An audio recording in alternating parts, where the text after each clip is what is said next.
There's one video that's generating the bulk of our buyer leads on YouTube right now. And what's even crazier is that this one video attracts buyers that are ready to transact right now, which has really allowed us to grow our internal operations along with helping our partner agents do the same thing with their YouTube channels. So today we're going to look at what that video is, how to title the video the right way, and also how to get the viewers to call you within a matter of minutes. All right, so the video that I'm referring to revolves around the topic if your client should buy a home now or should they wait. In other words, you as a real estate professional are offering your professional opinion. Addressing this topic allows you to speak to those curious minds that are thinking about purchasing a home but are undecided quite yet. Now, there's several ways that you can present your professional opinion here on if your client should buy or if they should wait. So here's a few distinct ways that you can title your videos to ensure that they actually get found. Now, there's several reasons why this video works so well. Number one, because of the market instability. There's a lot of conflicting opinions out there, and there's a lot of different things that are happening that are affecting the market right now. But the second and more powerful reason this works so well is because the viewer that's consuming this type of information is generally ready to transact a little bit sooner, given that they're a little bit closer to that purchasing decision. These viewers, for the most part, are looking for that final assurance and confirmation that they're making the right choice in purchasing.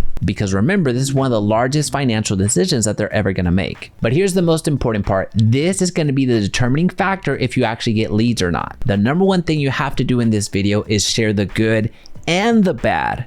Don't just sugarcoat everything. You have to share the pros and cons of each decision. Really do right by your audience by sharing the good and the bad about buying a home right now, and also sharing the good and the bad of waiting. If you don't share the risk and the downside, your viewers have no reason to trust you, given that your audience is very quick to pick up if you have commission breath, where all you care about is making that next transaction. Now, if you execute this video the right way, you're gonna have an inbound video that does wonders for your business. This will be that inbound lead engine that works for you 24/7.